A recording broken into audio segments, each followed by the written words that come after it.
Calling in a divine counterpart, Part 2. You can't recognize safety if you've never felt it. This essay is part 2 of a 5-part series exploring what it actually means to be ready to call in a divine counterpart.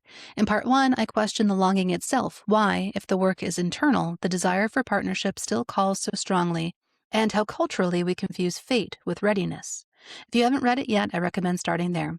This series is meant to unfold slowly, each piece building on the last, less as advice and more as inquiry. As a transition doula, I support people through thresholds, moments when old identities dissolve and something quieter, truer begins to form. Again and again, love sits at the center of these transitions, not as the prize, but as a mirror. This part of the series moves us out of theory and into the body. What if safety is the missing language? One of the questions I keep returning to, both in my own life and in my work, is this: how can we know someone is safe if we don't know what safety feels like? Not intellectually, not aspirationally, but somatically. For a long time, I thought I was looking for safety.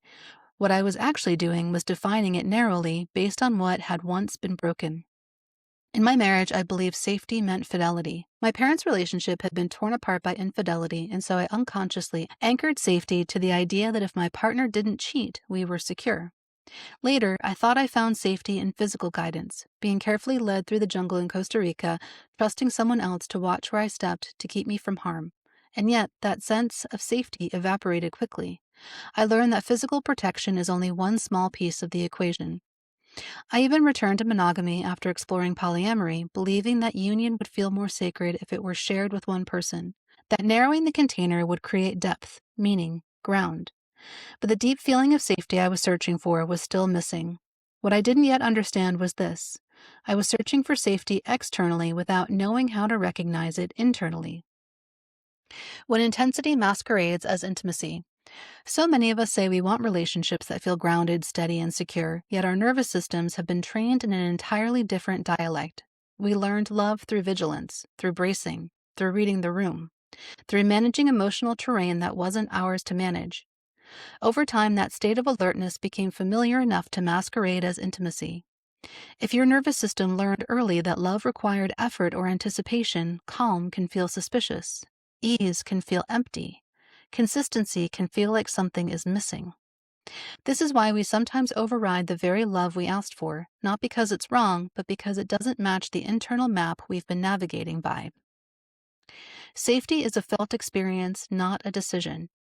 What I'm noticing in this season of my life is how radically different it feels to be with someone who doesn't activate my old patterns. There's no urgency to fix, no reflex to caretaking, no background hum of anxiety disguised as attraction.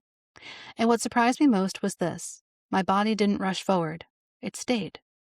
That's when I realized that safety isn't something we decide with our minds. It's something the body recognizes before the story forms.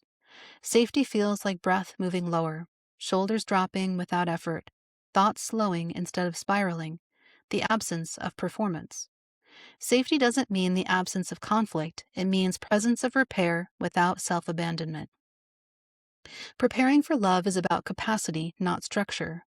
Monogamy didn't give me safety. Polyamory didn't give me safety. Adventure didn't give me safety. Being chosen didn't give me safety. Safety came later when my nervous system learned what it felt like to not brace. This is why preparing for a divine counterpart isn't about choosing the right structure, philosophy, or label. It's about capacity. Capacity to remain present when nothing is being activated. Capacity to receive without collapse. Capacity to trust what doesn't demand vigilance. Without this, we will keep asking for love we cannot recognize. A goddess for this threshold. As we learn the language of safety, I call in Hestia, goddess of the hearth, the steady flame, the unmoving center. She reminds us that not all sacred fires blaze wildly, some warm slowly, some hold. May we learn to trust the love that doesn't burn us. May we honor the relationships that let us rest. May we honor devotion that feels like home. If this essay resonated, you're invited to continue the series and support this work by liking and subscribing. In part 3, we'll explore something many of us secretly fear: ease, and why we don't trust it when it finally appears.